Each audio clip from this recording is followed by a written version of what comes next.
Saudaraku, selama bulan ini kita berbicara tentang hidup dalam jaminan. Kalau orang terjamin, dia tidak akan merasa takut. Dia tidak merasa cemas karena ada jaminannya. Kalau saudara punya mobil tabrakan tapi sudah diasuransi, saudara, enggak apa-apa. Karena ada jaminan. Nah, hidup kita ini ada jaminan. Jaminannya kita ini akan berhenti dalam suasana damai sejahtera. Itu yang disebut hari Tuhan. Karena itu jangan kita melihat problem kita sekarang, pandemi yang bikin banyak kekacauan di dunia ini. Perusahaan-perusahaan banyak yang runtuh, ya, hutang bertambah. Tapi coba kita melihat ke depan. Kita harus tegar di tengah badai. Seperti gambar ini. Dan untuk tegar ini butuh dua hal yang sangat penting. Yaitu yang pertama, sabar. Sabar apa, Sku? Menunggu. Ya, menunggu penghakiman Tuhan. Kalau kita melihat di dunia ini rasanya jengkel. Kok tidak adil? Yang benar kok disalahkan, ya. Dan orang-orang yang berkuasa yang jahat, kok ya enak-enak. Kata Tuhan, wait, tunggu, ada waktunya, ya. Dan yang kedua, kita ini mesti setia, setia menuruti kehendak Allah. Setia berarti terus sampai mencapai tujuan.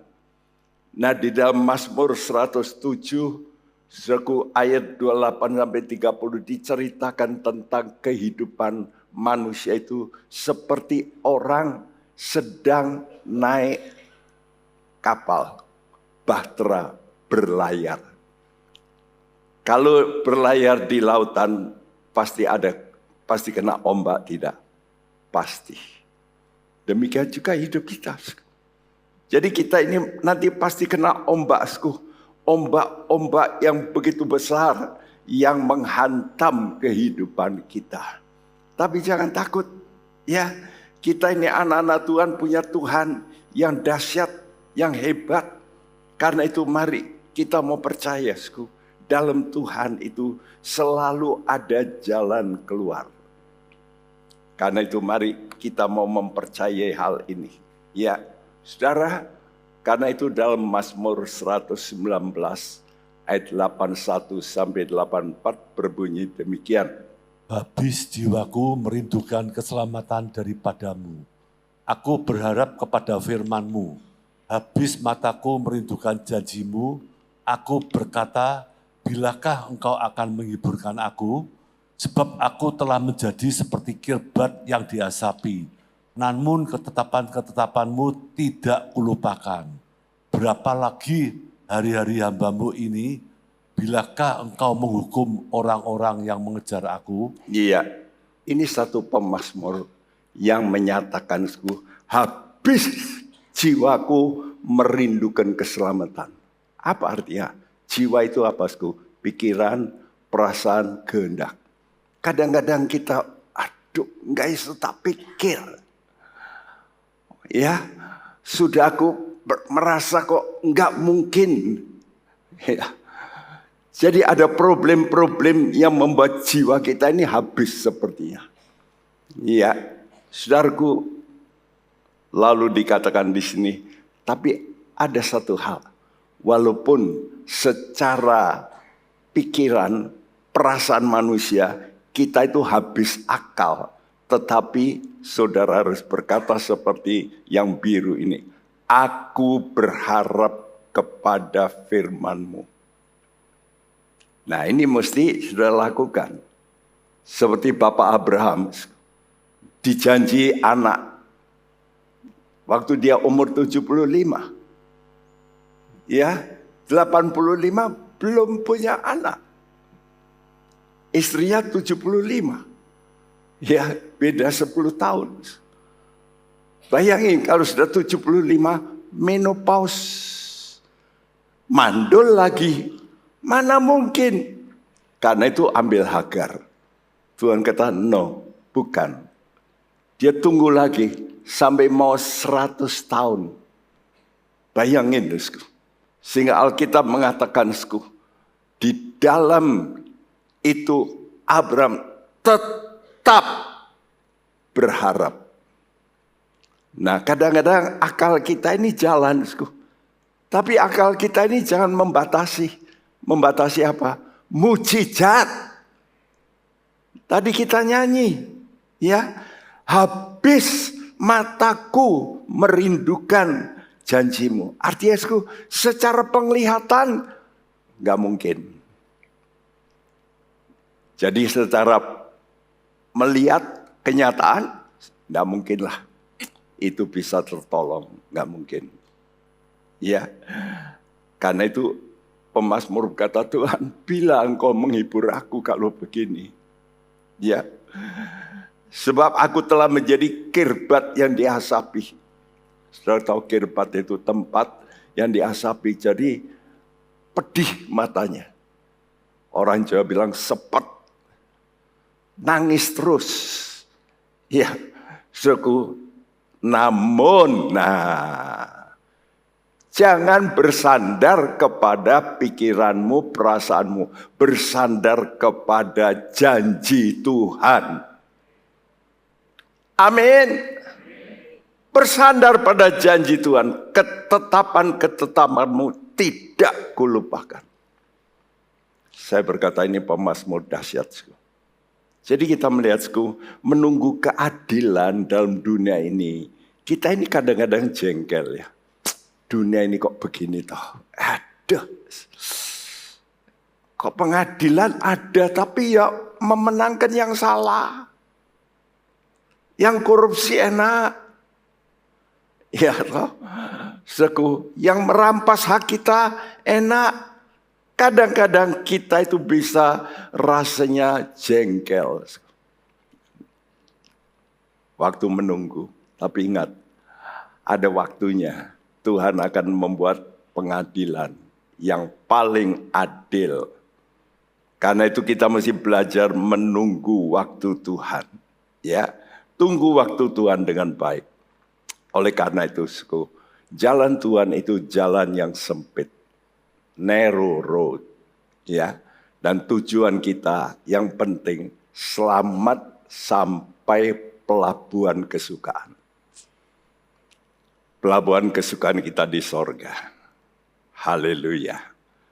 Biar kita berkata, Tuhan, di dunia aku susah, aku mikirkan sorga yang pasti akan terjadi. Kesusahan sementara saja, air mata sementara. Aku harus hapus air mataku untuk melihat ke depan. Nah, itu kehidupan iman yang benar. Karena itu selama bulan ini saya ungkap, ya, kalau saudara perhatikan minggu pertama, minggu kedua, minggu ketiga, sekarang ini minggu ketiga, minggu keempat, semuanya diambil dari Mazmur 119. Ya, ayat 122 sampai ayat yang 130, saudaraku. Tapi kita hari ini kita expose ayat-ayat ini. Tolong dibacakan. Jadilah jaminan bagi hambamu untuk kebaikan. Janganlah orang-orang yang kurang ajar memeras aku. Mataku lelah untuk keselamatan daripadamu dan perkataan dari kebenaranmu. Waktu untuk bertindak telah tiba bagi Tuhan. Mereka telah merombak Tauratmu. Kalau sudah melihat dunia sekarang bagaimana? Dunia sekarang merombak hukum Tuhan. Hukum pernikahan. Institusi pertama itu pernikahan. Itu dirombak. Bayangin. Seperti yang Tuhan katakan. Tapi ayat ini berkata, waktu untuk bertindak telah tiba. So wait. Be patient. Tunggu. Kamu jangan menghakimi dulu. Nanti aku keluar sebagai hakim. Kamu tunggu saja. Ya, orang Jawa kalau mau nenangkan anak, menang-menang nak. Engkau bapakmu iki loh. Menghadapi musuh. Kita mesti doa, yakin. Dan kita berkata, jadilah jaminan bagi hambamu untuk kebaikan. Jangan orang kurang ajar. Di dunia ini lebih banyak orang kurang ajar nggak ada? Wah, tambah banyak. Bayangkan, orang baik saja masih dipersalahkan. Benar nggak? Presiden kita yang terbaik dari 7 presiden siapa? Ya sekarang ini. Apa semua setuju? Tidak juga. Yesus itu orang yang paling hebat. Apa semua orang bisa menghargai? Tidak juga. Kenapa? Karena kita hidup dalam dunia yang penuh dengan dosa. Dan kita mesti sadar ini. Ya, janganlah orang kurang ajar memeras aku. Kata kurang ajarnya congkak. Di dunia ini begitu banyak orang congkak. Sehingga mata kita lelah melihat kenyataan, kok begini ya, kok begitu ya. Ya, saudaraku, karena itu Tuhan memperingatkan pada kita, perhatikan dengan seksama. Kita ini mesti perhatikan bagaimana kita hidup.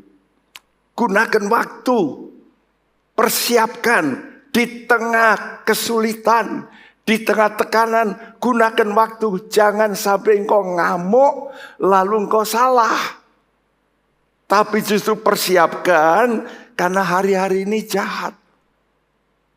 Gunakan waktu dan mengerti kehendak Tuhan. Saudaraku, saya suka dengan memberikan peta zaman.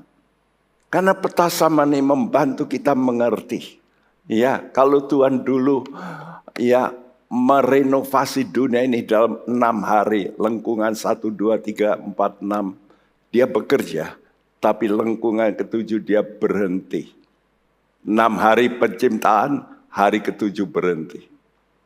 Karena itu Tuhan memberikan hukum sabat. 6 hari kamu bekerja, hari Minggu berhenti. Kita ini hari Minggu sekarang, sabat. Ya, dan Tuhan berkata pada orang Israel, 6 tahun kamu kerjakan ladangmu, oke. Tapi tahun ke-7 libur. Halo? Pedagang setuju enggak? Hah? Libur setahun? Mati aku. Tapi itu Tuhan perintahkan begitu loh. Zaman dulu. Ya.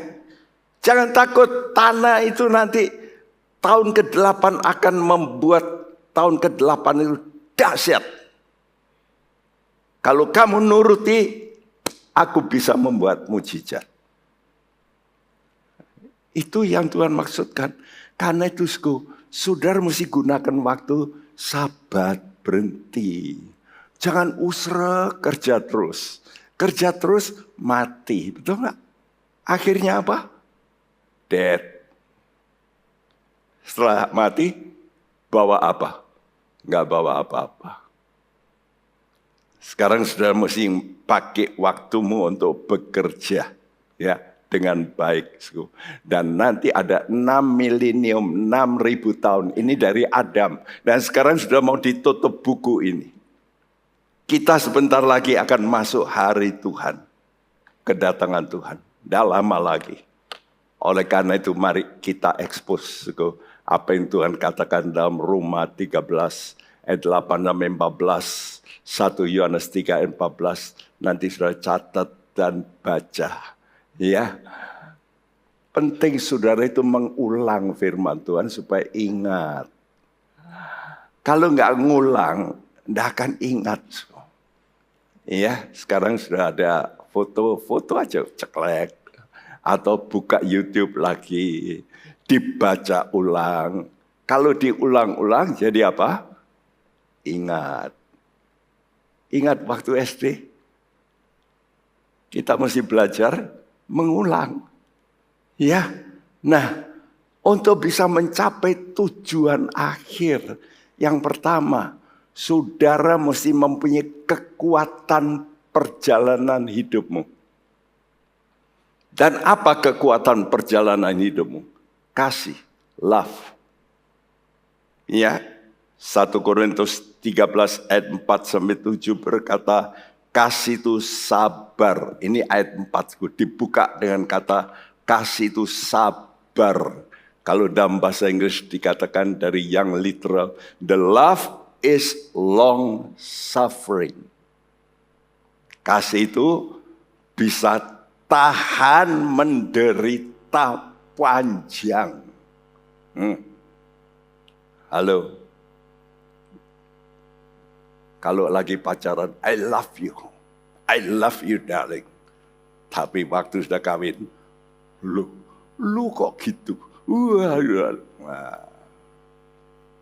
Ingat ya, love is patient. Terjemahan yang lebih baik mestinya seperti yang literal ini. Love is long suffering. Menderita panjang. Jadi orang menikah itu harus rela menderita. Kadang-kadang, kok ngene ya. Omongan suami gini, omongan istri begini. Saudara mesti tahan. Itu kasih. Ditutup dengan kata juga sama. Kasih itu sabar. Sabar menanggung segala sesuatu. Love endures all things. Apa bedanya, Jadi yang pertama, kasih itu hubungannya dengan manusia. Ini sabarnya mesti long suffering. Ada penderitaan yang kedua apa, nanggung problem. Nah, itu yang akhir. Sabar terhadap orang, sabar terhadap kondisi. Ingat-ingat ya. Sabar terhadap suami, sabar terhadap istri, sabar terhadap mertua bawel, sabar terhadap mantu bawel. Saudara berkata, kok diem aja? Halo, tetapkan dalam hatimu, katakan sabar. Sabar. Amin. Ini mesti dijaga ini hati ini. Sabar, tunggu tanggal mainnya. Nanti semua akan hilang semuanya. Nah, ini kekuatan kalau saudara bisa sabar. Tapi dengan catatan untuk bisa ngasih ini, dalam Roma dikatakan jangan kamu berutang apa-apa kepada siapapun juga. Wah, nggak boleh hutang. Iya, kata Tuhan. Saya harap, saudaraku, orang-orang yang bisnis hati-hati dengan hutang akhir zaman ini. Ya, saudara boleh hutang kalau sudah punya duit. Jangan hutang kalau nggak punya duit. Kalau sudah hutang itu paling saudara punya duit, lalu sudah hutang, boleh. Tapi 40% mestinya hutangmu dari duitmu itu. Nah, itu yang sehat. Ya, kalau engkau punya 100 juta, utangmu 40 juta nggak apa-apa. Nanti kan bisa bayar. Walaupun itu rumahmu 100 juta, utangmu 40 juta, nggak apa-apa. Untuk bisnis loh. Tapi sebaiknya kalau bisa memang jangan hutang. Kenapa ya hutang kok digandengkan dengan kasih? Ya, jangan kamu hutang apa-apa pada siapapun juga. Tetapi hendaklah kamu saling mengasihi. Kalau engkau mengasihi, engkau tidak akan melakukan yang membunuh, mencuri, berzina, dan sebagainya. Engkau akan mengasihi sesamamu seperti dirimu sendiri. Dan kasih itu kuncinya tidak akan berbuat jahat kepada siapapun. Dan kasih itu kegenapan hukum Allah. Karena itu waktu Tuhan ditanya, hukum apa yang tertinggi? Kata Tuhan, ini yang tertinggi, kasih.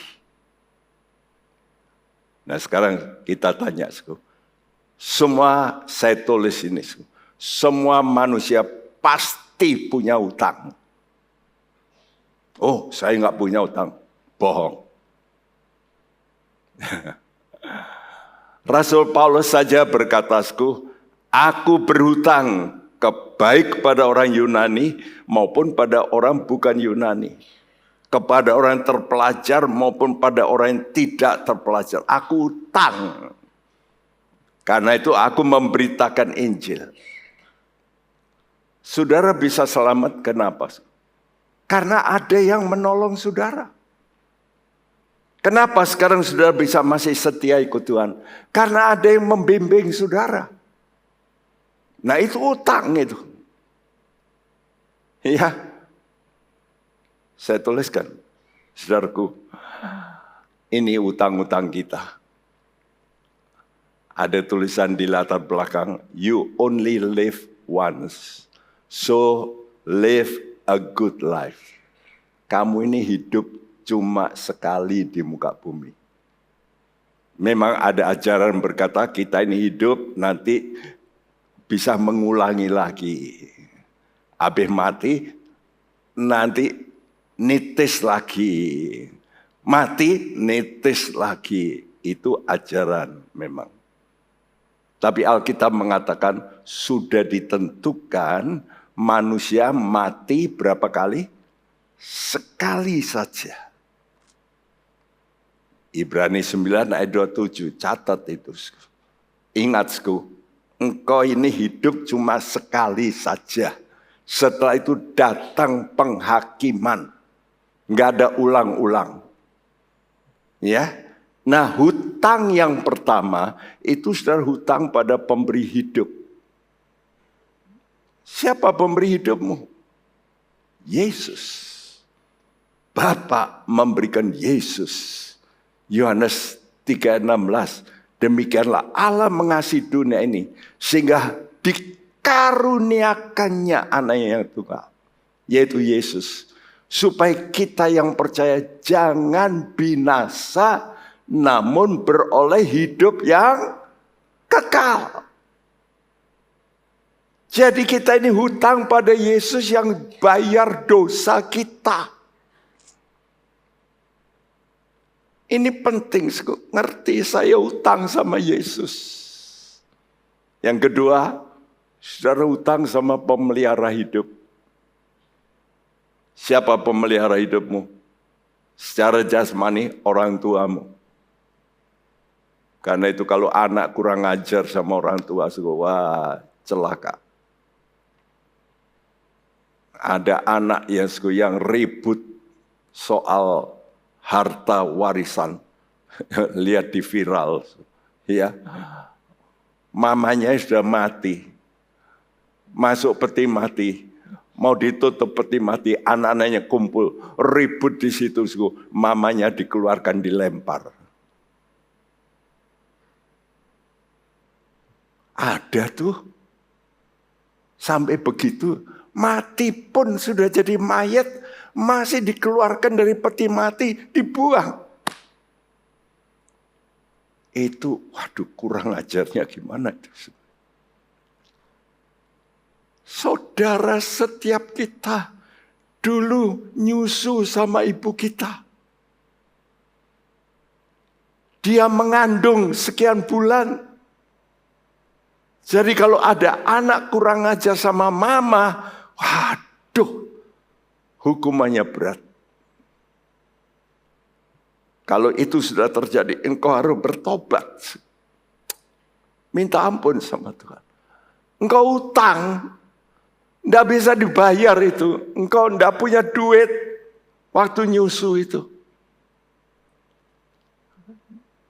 Dan ayahmu bekerja banting tulang untuk mencari uang. Engkau mesti tahu. Yang kedua, secara rohani. Saudara hutang sama siapa? Sama pelayan-pelayan Tuhan. Hamba-hamba Tuhan. Rasul-rasul. Nabi-nabi. Mereka banyak yang dibunuh dulu. Hamba-hamba Tuhan. Sampai sekarang pun masih banyak yang dibunuh. Ya. Saudaraku. Saya mau dibunuh 2 kali. Mau dibom, tapi kena istri saya. Mati juga istri saya. Tapi istri saya dihidupkan kembali oleh Tuhan.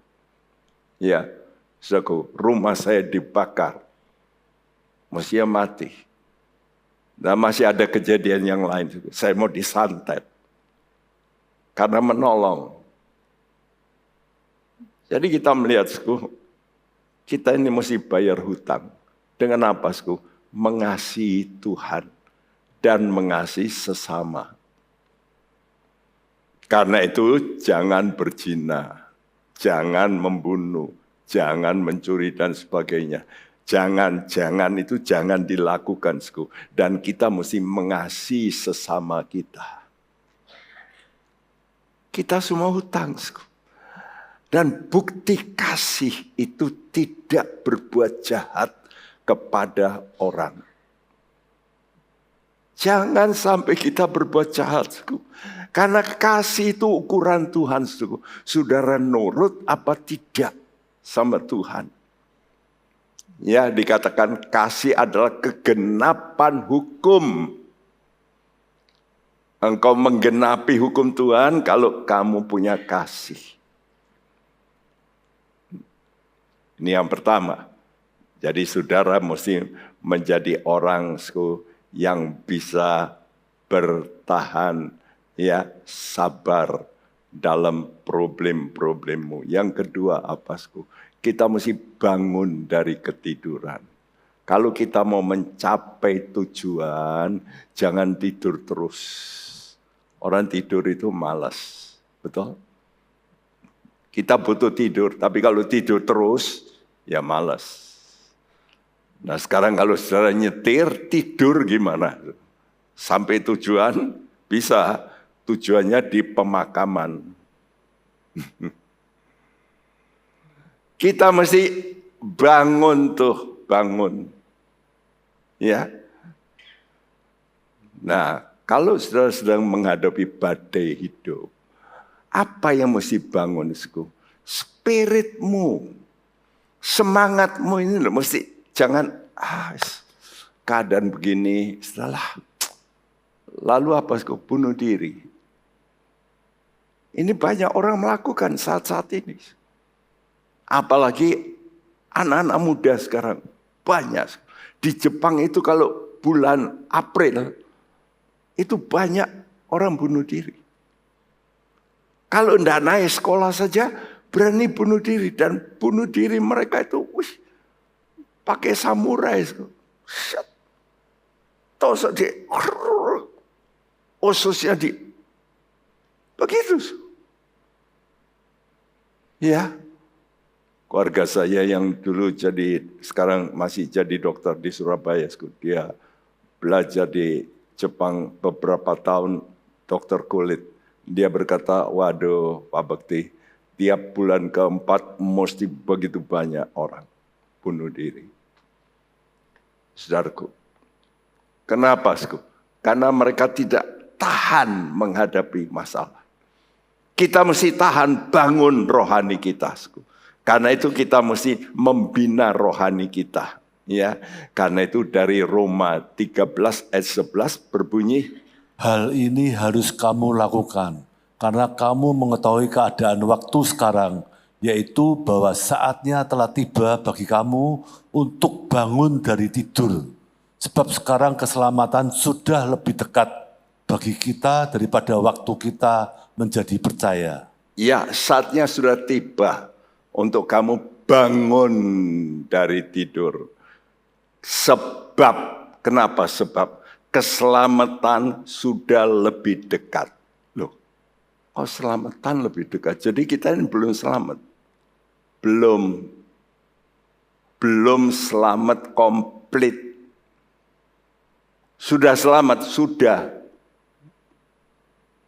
Tapi belum selamat. Belum mencapai keselamatan komplit.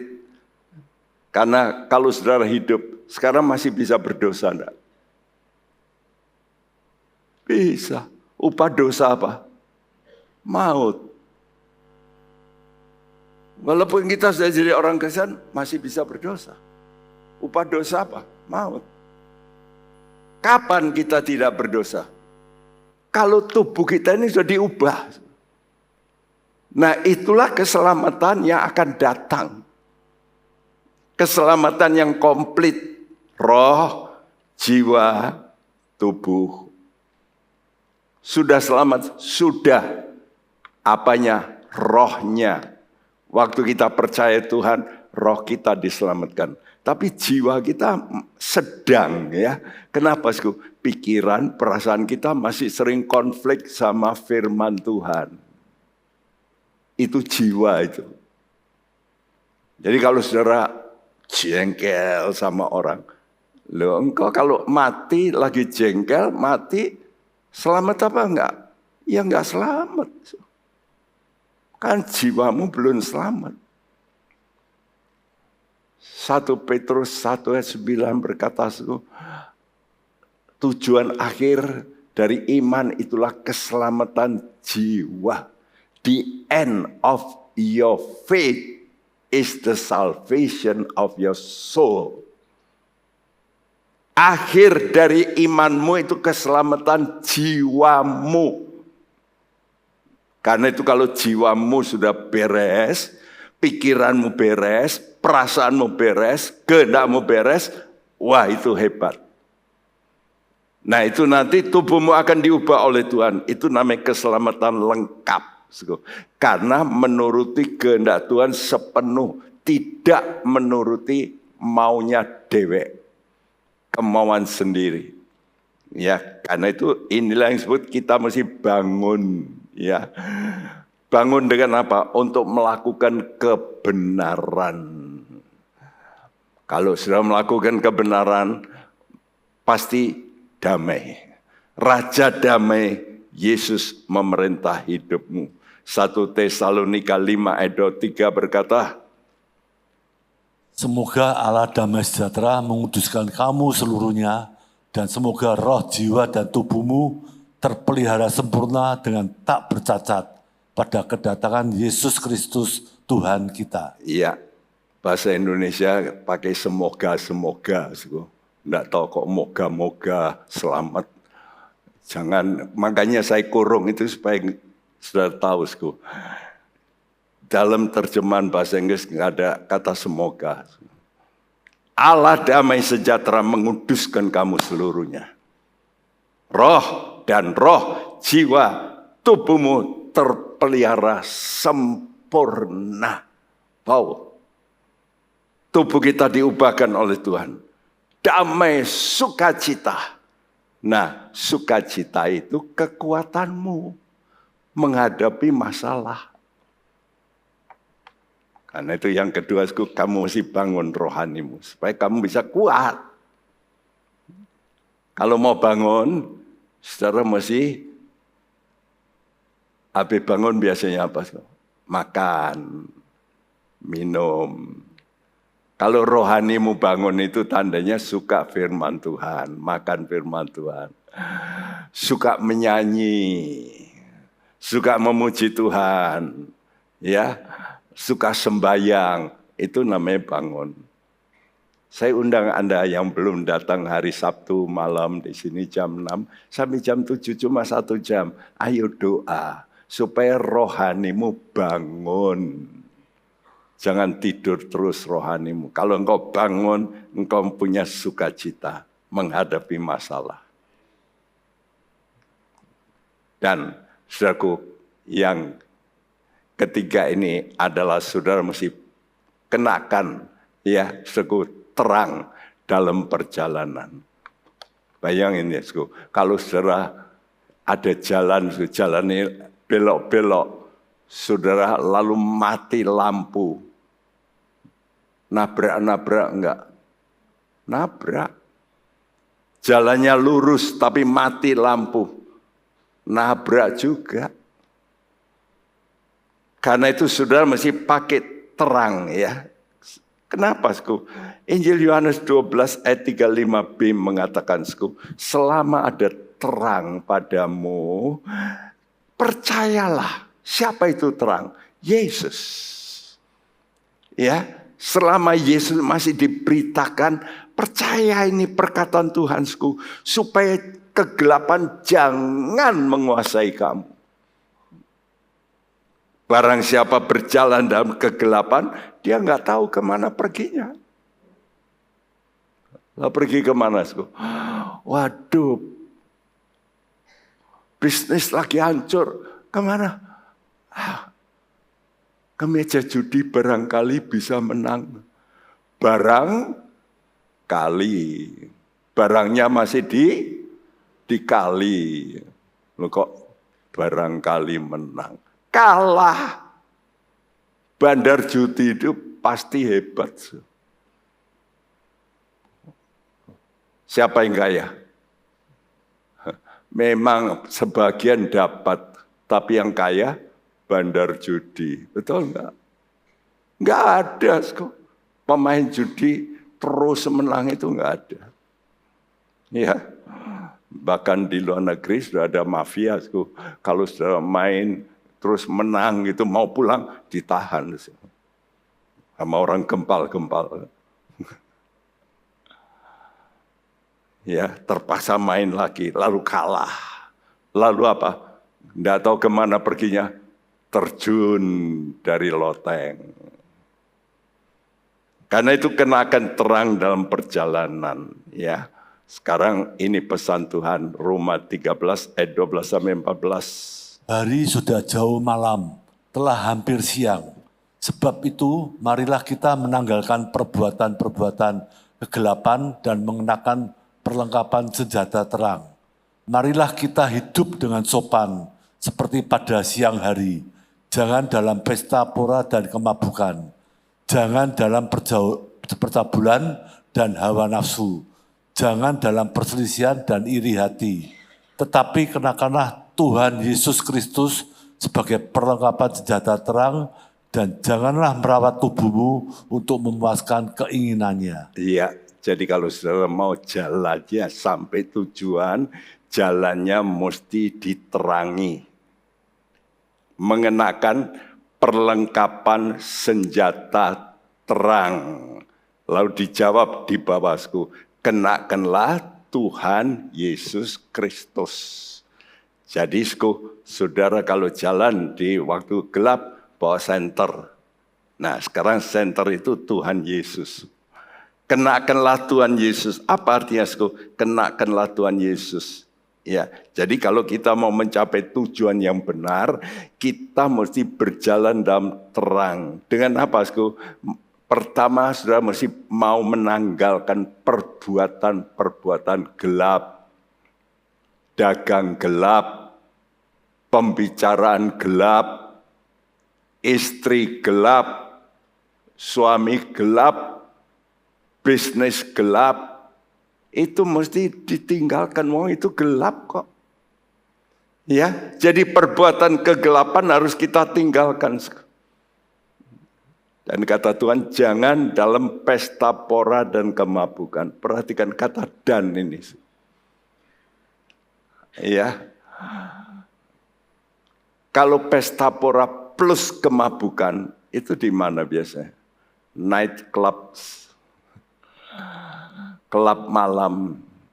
Dan di kelab malam itu orang yang bersekutu di situ sampai hilang kesadaran.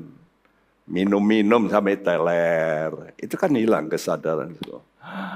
Lalu dangdung pel koplo gitu. Sampai lupa. Betul? Lupa ada anak. Berjudi itu hilang kesadaran. Betul enggak? Dapat uang, tapi lalu dihabiskan. Padahal anak-anaknya merana. Pulang istrinya digebukin. Sudah hilang kesadaran. Dan dikatakan perbuatan gelap, percabulan hawa nafsu, perselisihan, iri hati, itu semua gelap. Makanya kalau sudah ada timbul iri hati sama orang, rohanimu itu gelap. Orang Jawa bilang belerek. Nanti bisa salah. Karena itu saudara mesti mengenakan senjata terang. Tadi katakan mengenakan senjata terang itu mengenakan Tuhan Yesus. Apa itu artinya mengenakan Tuhan Yesus? Tuhan Yesus itu harus jadi kepala. Artinya pakai pikirannya Tuhan. Tak pikir, tapi saudara tidak mau pakai pikirannya Tuhan. Contoh paling yang saya sering tekankan. Tuhan kata, ampunilah kesalahan orang. Tidak bisa. Nah, itu kan pikiranmu nggak bisa. Disuruh Tuhan yang lebih dahsyat kok. Kamu nggak mau nurut. Ya sudahlah. Tuhan menyuruh begitu. Oke, saya kerjakan. Nah itu saudara namanya mengenakan senjata terang. Hidupmu nanti tidak akan nabrak-nabrak. Dan Tuhan kasih tahu. Ya tadi hari sudah jauh malam, sudah gelap. Hampir siang. Hari telah hampir siang. Artinya kedatangan Tuhan sudah dekat. Karena itu, what do you think? Apa yang kamu pikirkan? Ini penting. Letak saudara itu senang atau tidak di mana? Di sini loh. Otakmu ini. Kalau engkau mikirkan terus yang ingin balas, jahat, cukup benci, ya mana bisa senang? Ya. Jadi apa yang kamu pikirkan? Ya. Dalam Amsal dikatakan bahwa apa yang kamu pikirkan itulah orangnya. Ya. Jadi kalau engkau pikirkan jahat, ya, engkau jahat. Kalau engkau pikirkan balas, engkau itu pembalas. Jadi apa yang kamu pikirkan, itulah orangmu. Nah ingat, hari sudah hampir siang. Artinya, kita ini sedang mendekati garis finish. Orang kalau lari, 10 kilometer, pertama apa dia ngebut? Enggak. Kapan dia ngebut? Mendekati garis finish. Betul nggak? Wah, sudahlah. Lap terakhir itu dia genjot habis-habisan. Nah, kita mesti begitu. Kita ini sedang menghadapi kedatangan Tuhan sudah di ambang pintu. Lihat di dunia, bencana-bencana begitu. Waduh, enggak pernah loh seperti ini di dunia ini. Banjir di mana-mana. Ya, banjir di Libya kali ini paling dahsyat. Tidak pernah banjir seperti itu. Ya, ini sudah mencapai berapa puluhan ribu orang sudah hilang. Ya, yang meninggal mencapai 10.000 dan yang hilang sudah berpuluh-puluh ribu. Ya, di China, di Jepang, sampai Eropa, hujan es dan sebagainya. Hujan es itu besar-besar, luar biasa. Dan di Amerika banyak sinkhole. Jadi diam-diam jalan raya blok, lubang, mobil blok. Ini terjadi. Ya. Karena itu kita mesti lihat garis finish apa. 1 Petrus 5 ayat 4 sama-sama kita bacakan. Semua membacakan 2, 3. Maka kamu apabila Gembala Agung datang, kamu akan menerima mahkota kemuliaan yang tidak dapat layu. Iya, kedatangan Tuhan membuat kita tunggu waktu. Ada mahkota kehidupan kemuliaan. Bagi para gembala yang suka sekuh, memberitahu pada teman-teman, ayo datang ke gereja. Orang Jawa bilang ngopeni orang. Halo, apakah saudara sudah suka memberitahu pada orang, ayo ibadah, ayo datang, engkau berdoa untuk orang lain. Nah, kalau saudara suka demikian, nanti kalau Tuhan datang, sudah akan menerima mahkota kemuliaan. Apa yang kamu pikirkan saat ini? Apa kamu menuju terus pada hari Tuhan yang besar? Mari kita mau berkata, Tuhan, kami mau tetap setia memikul salib. Walaupun banyak air mata, ada kesukaan yang sedang menanti. Di tengah ombak, ya, dan arus pencobaan.